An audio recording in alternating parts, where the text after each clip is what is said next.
Bila kita cerita tentang Empire British, ada satu slogan yang paling terkenal. Matahari tak pernah terbenam di Empire British. Empire-nya sangat-sangat besar, yang paling besar dalam sejarah manusia, dan mungkin selepas ini tak ada lagi empire yang lebih besar daripada Empire British.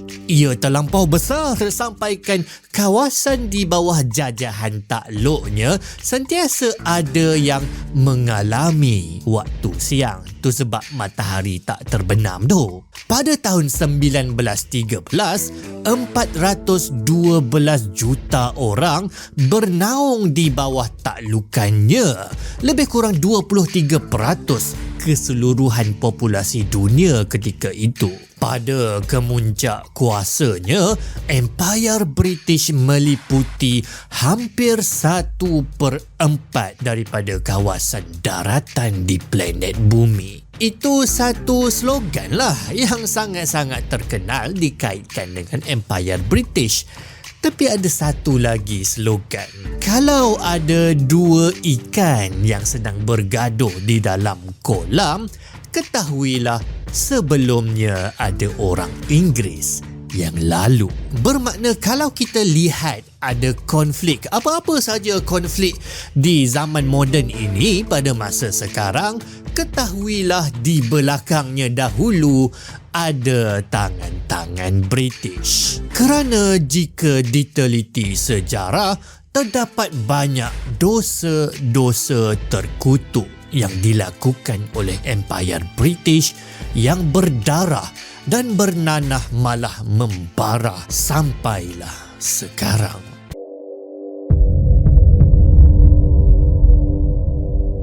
Cuba korang ingat dalam kelas-kelas sejarah korang, kalau korang tak tidur lah, macam mana kita belajar tentang sejarah kita yang pernah dijajah, dikolonisasi oleh Empire British. Kita diajar bahawa kolonisasi ini bawa banyak masalah kepada kedaulatan negara kita. Mereka merampas dan menjarah hasil bumi kita. Pejuang-pejuang kemerdekaan dipenjara, dibunuh dan sebagainya. Penjajahan ini membawa banyak kesan buruk yang kita belajarlah dalam kelas-kelas sejarah. Tapi macam mana anak-anak murid di negara bekas penjajah ini belajar, diajar tentang empire mereka dulu? 180 darjah dari kita terbalik. Mereka belajar bahawa empire mereka itu adalah baik, dan bukan itu saja, mereka menjajah, mengkolonisasi negara-negara lain itu sebenarnya adalah bukan setakat baik, malah mendatangkan kebaikan kepada negara itu sendiri. Sebab itulah adik kakak, pakcik makcik, orang yang buat jahat ni, mereka tak anggap diri mereka sebagai penjahat yang jahat mutlak 100% jahat. Penjahat-penjahat akan letak apa-apa sahaja alasan moral untuk menjustifikasikan kejahatan yang diorang buat. Diorang pergi bom puluhan ratusan ribu orang di negara lain.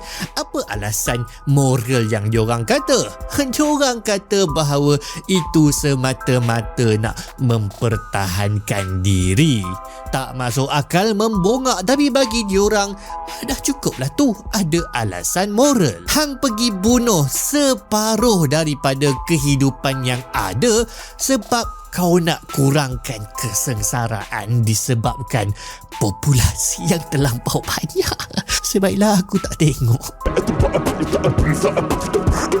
Jadi tak kisahlah alasan moral apa yang kau letak, tak masuk akal, merepek ke, tak kisah, asalkan kau boleh menyedapkan hati kau dengan jenayah yang kau buat. Orang putih selepas daripada zaman pencerahan pada abad ke-16, mereka dijangkiti dengan satu penyakit bernama White Man's Burden, bebanan tanggungjawab orang putih, iaitu diorang mula rasa lebih kurangnya macam diorang ni adalah bangsa terpilih lah gitu. Mereka yang terpilih dapat pencerahan sampailah mereka jadi maju dan kuat. Jadi diorang rasa diorang macam ada tanggungjawab moral untuk menyelamatkan dunia daripada kegelapan dan kemunduran. Dan diorang kena ajar bangsa-bangsa lain macam mana nak jadi maju dan berjaya macam diorang. Jadi itulah yang kita biasa dengar, Empire British ini dia bawa banyak kebaikan kepada negara koloni mereka. Mereka bina kereta api lah. Ini kita komen jap lagi. Bila orang putih anggap bahawa diri mereka lebih mulia, lebih elit, lebih tinggi kastanya daripada negara-negara jajahan mereka, maka satu penyakit utama Empire British adalah ataupun perkauman. Bangsa lain dianggap lebih rendah dan tidak bertamadun berbanding dengan bangsa orang putih. Hugh Clifford antaranya, residen British di Tanah Melayu, bersungguh-sungguh membuat tulisan untuk memburuk-burukkan orang Melayu. Dia kata orang Kelantan ni jual anak-anak dengan harga yang murah. Orang Melayu tak kreatif, cuma pandai meniru. Orang Melayu ikut undang-undang lapuk dan tak mampu nak menghasilkan benda-benda baru. Dia kata orang Melayu ganas, banyak ikut khurafat, malas. Dia kata orang Cina ni sebagai tamak dan suka menipu. Dia kata bahawa orang-orang asli ni langsung tidak bertamadun. Semua ni apa tujuan dia? Tak lain, Hugh Clifford ni nak memberikan alasan moral bahawa orang British patut datang mengkolonisasikan Tanah Melayu, tak lain untuk memajukan mereka. Jadi sepatutnya Tanah Melayu yang patut berterima kasih sebab British ni datang. Macam tu pula. What the? Ideologi racism ini kemudian lagi marak menyala bila datang teori evolusi Darwin. Darwin ni sendiri dia adalah daripada England. Dalam teori evolusinya, Darwin mengatakan bahawa semua hidupan di atas muka bumi termasuklah manusia berevolusi daripada makhluk-makhluk sebelumnya. Maka manusia menurut Darwin berkongsi leluhur, berkongsi nenek moyang yang sama dengan beruk. Cuba korang tengok diagram yang sangat popular ini, namanya adalah Ascent of Man. Diagram ni tunjuk bahawa kononnya nenek moyang manusia yang paling primitif, yang rupa macam beruk sangat-sangat ni, dia berevolusi kemudian kepada manusia moden yang maju. Pemahaman Darwinism ini membawa kepada satu ideologi bahawa sesetengah bangsa lebih hampir dengan nenek moyang beruk, maka lebih rendahlah taraf bangsa mereka. Orang putih dah pastilah dianggap sebagai golongan manusia yang paling maju dalam rantaian evolusi. Tapi siapa golongan manusia yang tak berapa nak lengkap evolusi diorang ni? Fikir saintis orang putih, maka diorang kata mestilah orang asli dan orang kulit hitam. Mereka ini adalah manusia yang lebih primitif, tinggalan proses evolusi. Jadi beberapa orang kulit hitam dan orang-orang asli ditangkap dan dimasukkan ke dalam zoo sebagai pameran evolusi. Antara yang paling kesian adalah nasib yang menimpa Ota Benga. Dia diculik daripada keluarganya dan ditayangkan dalam zoo memang macam binatang. Ota Benga ditayang dan dipamerkan dalam sangkar monyet zoo di Bronx dan dianggap sebagai rantai penyambung antara keturunan monyet dengan manusia. Jadi orang yang datang dekat zoo tu memang tengok Ota Benga ni, dia orang tanya, ni beruk ke manusia? Kesian tak kesian?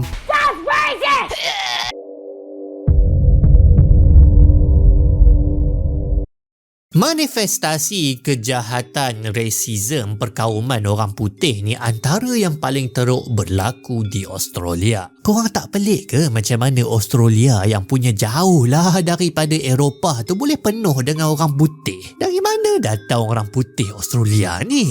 Ini adalah antara ironi dalam sejarah bahawa orang putih yang datang ke benua Australia itu sebenarnya adalah banduan. Mereka adalah penjenayah-penjenayah dari British. Kapal pertama British datang mendarat di Australia pada tahun 1788 membawa banduan-banduan British. Banduan-banduan Mak Saleh ni kemudian mula buat koloni jajahan buangan dan diorang mula buat tanah Australia yang punya besar tu jadi milik diorang. Masalahnya alamak, rupa-rupanya kat tanah ni ada orang lain. Ada orang asli, penduduk asal tanah tersebut. Jadi penjajah banduan ni pun duk fikirlah apa nak buat dengan konflik-konflik yang berlaku antara koloni banduan dekat Australia ni dengan penduduk asalnya orang asli dekat situ. Nak buat apa? Kita perang dan kita bunuh diorang ramai-ramai. Terdapat lebih kurang 400 rekod pembunuhan besar-besaran yang dibuat oleh penjajah banduan orang putih ini kepada orang asli Australia yang telah membunuh belasan ataupun puluhan ribu orang asli di situ. Orang asli ini dianggap macam binatang-binatang yang datang buat kacau dekat penempatan diorang, macam monyet-monyet datang buat kacau kan. Yalah, diorang ini pun menurut teori evolusi dianggap macam primitif, tak berapa nak manusia sangat, lebih kepada beruk. Orang asli ni kemudian dibunuh macam serangga perosak, malah ada yang digantung untuk menakut-nakutkan kawan-kawan orang aslinya yang lain. Bukan tu je, Mat Saleh ni juga bila diorang datang, diorang bawa sekali penyakit-penyakit yang tak pernah dihidapi oleh orang-orang asli Australia, macam flu, cacar air, TB. Immunity orang-orang asli tu tak dapat nak lawan penyakit-penyakit ini, maka mereka jadi pupus. Benda paling dahsyat yang penjajah ini buat kepada Australia bagaimanapun adalah apa yang dipanggil sebagai generasi hilang, the lost generation. Diorang culik anak-anak orang asli besar-besaran daripada keluarga diorang, iaitu sebelum anak-anak orang asli ni sempat belajar tentang tradisi dan cara hidup kumpulan mereka. Diorang kemudian Kristiankan anak-anak orang asli itu dan dipaksa diajarlah untuk hidup macam orang putih. Memang teruk, tapi paling-paling sekarang orang-orang putih dekat Australia tu diorang macam dah bertaubat sikit lah, dan diorang macam nak cuba untuk memperbaiki hubungan mereka dengan orang asli. Tapi diorang masih lagi ada racist kepada imigran-imigran yang datang ke Australia, terutama sekali imigran Muslim. Macam korang tak sedar ke korang yang datang tu siapa sebenarnya? Apa asal usul korang kat situ?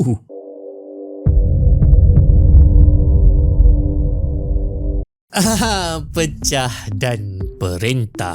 Taktik terhebat, terbijak dan terjahat yang paling biasa diamalkan oleh empayar yang terbesar dan terkuat ini. Kalau korang tengok ada pergaduhan etnik mana-mana dekat dunia ini, boleh jadi kemungkinan penyebabnya adalah disebabkan dasar pecah dan perintah. Maka boleh jadi dalang dekat belakangnya siapa lagi kalau bukan British. Pecah dan perintah adalah satu teknik, satu polisi untuk kamu kawal jajahan takluk kamu dengan cara kamu pecahkan kumpulan mereka. Jadi kalau mereka dah berpecah, diorang bergaduh sesama sendiri, apa yang akan berlaku adalah mereka akan jadi tak cukup kuasa, mereka jadi lemah nak melawan musuh sebenar mereka, iaitu pihak penjajah. Di tanah Melayu, kolonial Inggeris ini mainkan pecah dan perintah ini dengan cara mereka membawa masuk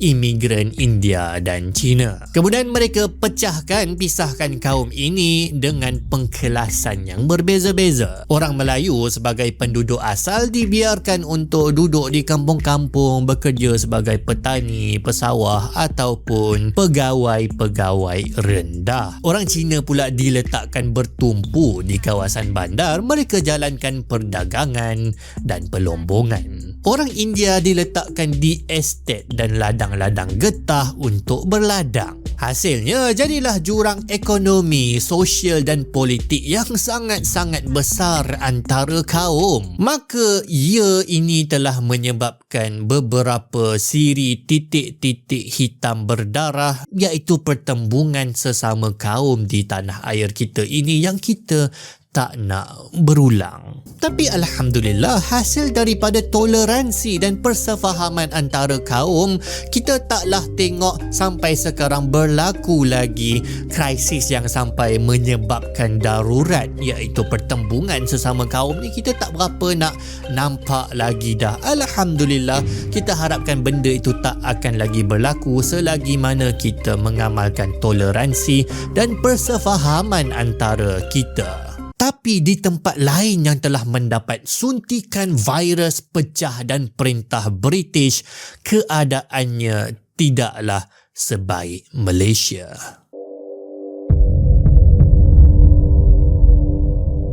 Situasi pertelingkahan etnik menjadi semakin parah baru-baru ini di India. Antara ikon utama dan terbesar pertelingkahan antara Muslim dan Hindu di India adalah Masjid Babri. Masjid Babri yang dibina pada abad ke-16 di Ayodhya dimusnahkan oleh gerombolan pada 1992 dan ini mencetuskan pergaduhan besar-besaran komuniti Hindu dan Muslim sehinggalah menyebabkan ribuan nyawa terkorban. Tempat runtuhan Masjid Babri ini kemudian digantikan dengan kompleks kuil Ram yang sangat-sangat besar dan grand yang baru-baru sahaja siap dibina pada tahun 2024. Tahun ni. Puncanya adalah sebahagian orang Hindu menganggap bahawa Masjid Babri ini dibina di atas tapak runtuhan kuil legenda tempat Dewa Rama dilahirkan. Diorang anggap bahawa orang Islam dulu datang dan menjajah dan kemudian meruntuhkan kuil Rama ini. Lepas tu orang Islam buatlah Masjid Babri ke atas runtuhan kuil tu. Padahal sejarah mencatatkan bahawa sebelum 1750 lagi, orang Muslim dan orang Hindu hidup dengan aman di Ayodhya tersebut. Malah berdekatan dengan Masjid Babri itu sendiri adalah satu kuil yang dianggap tempat kelahiran Dewa Rama itu sendiri. Tak ada pergaduhan, mereka hidup aman. Maka siapa yang pertama yang kata bahawa Masjid Babri ini dibina di atas runtuhan kuil sampai mencetus pergaduhan Muslim dan Hindu?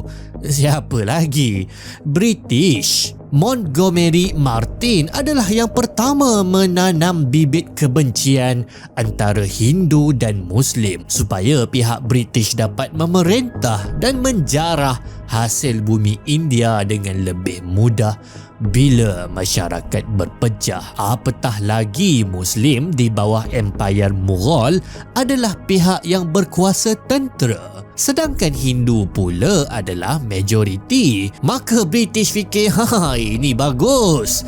Kalau nak pecahkan kuasa, hang kena buat diorang bergaduh. Pergaduhan sektarian antara Muslim dan Hindu di India hanyalah berlaku setelah kedatangan British dan barahnya masih bernanah sampai sekarang. Sebelum kedatangan British, India di bawah Empayar Mughal adalah kuasa besar dunia dengan 25% GDP dunia datang daripada India. Besar tu. Bila British tinggalkan India, India cuma hanya ada 4% daripada GDP dunia. Walau itu dia rompak negara orang. Jadi bila penjajah kata diorang menjajah, diorang mengkoloni untuk memajukan tanah taklukan mereka, itu membongak je. Semua kemudahan infrastruktur kereta api lah, dasar pendidikan yang diorang buat, semua itu bukan untuk kepentingan tanah jajahan langsung, bukan untuk kepentingan orang yang dikolonisasi, tak, tetapi untuk kepentingan British. Dasar-dasarnya semuanya untuk menguntungkan penjajah. Bagaimanapun, antara nanah dan kanser tinggalan British yang paling menyakitkan dan yang paling menyedihkan adalah apa yang diorang buat kepada Timur Tengah.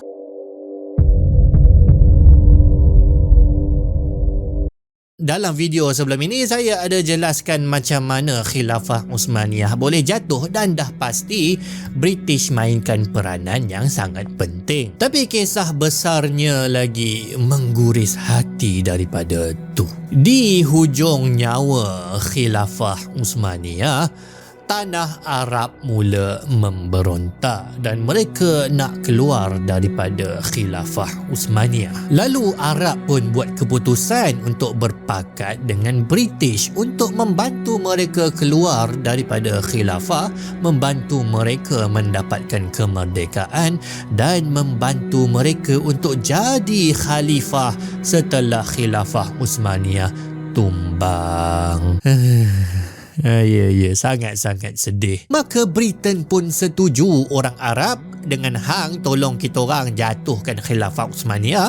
Kita orang akan tolong korang untuk merdeka. Malah kita orang akan support, kita orang akan pastikan engkau yang jadi khalifah setelah Khilafah Uthmaniyah jatuh. Tapi senyap-senyap tanpa pengetahuan orang Arab, Britain dan Perancis buat pakatan rahsia yang diberi nama Perjanjian Sykes-Picot 1916. Diorang jarah dan diorang bahagi-bahagikan wilayah Uthmaniyah sesama diorang macam potong kek. Jadi bila kau potong sesuka hati negara-negara, dah pastilah macam-macam lah jenis konflik yang akan berlaku. Tapi daripada perjanjian ini juga bermakna Britain buang janji diorang dengan orang-orang Arab masuk dalam longkang. Dunia Arab dan dunia Islam dah kena game. Setahun kemudian berlakulah perjanjian Balfour antara Lord Rothschild dengan Britain. Lord Rothschild merupakan penaja utama gerakan Zionism. Dengan ini Britain akan mewujudkan sebuah negara Yahudi di Palestin. Jadi ya, krisis besar-besaran, genosid, pembunuhan besar-besaran yang kita tengok sekarang ini tak lain tak bukan memang ada tangan terkutuk British di belakangnya. Jadi itulah dia sedikit sebanyak penerokaan kita terhadap dosa-dosa terkutuk yang dilakukan oleh Empire British. Apa pandangan anda? Ada lagi tak? Dan mestilah ada lagi, ada banyak lagi. Tulis dalam bahagian komen. Ini mendatangkan banyak pengajaran kepada kita. Yang pertama sekali, bahawa kita jangan mudah terperangkap dengan game-game geopolitik yang dimainkan oleh kuasa besar. Kita jangan menjadi seperti bidak-bidak di papan catur. Kita dimanipulasi, dieksploitasi tanpa kita tahu pun. Baca sejarah, hayati dan lengkapkan diri kita dengan ilmu. Jadi kalau anda suka dengan video ini dan anda nak dengar lagi banyak-banyak video lain selepas ini, jangan lupa untuk like, share dan subscribe. Dan jangan lupa kalau anda menyokong saluran ajar untuk menjadi ajarian, untuk memberikan mungkin sedikit sumbangan yang membantu kami untuk menghasilkan lebih banyak konten bermanfaat. InsyaAllah kita jumpa dalam video yang akan datang. Assalamualaikum.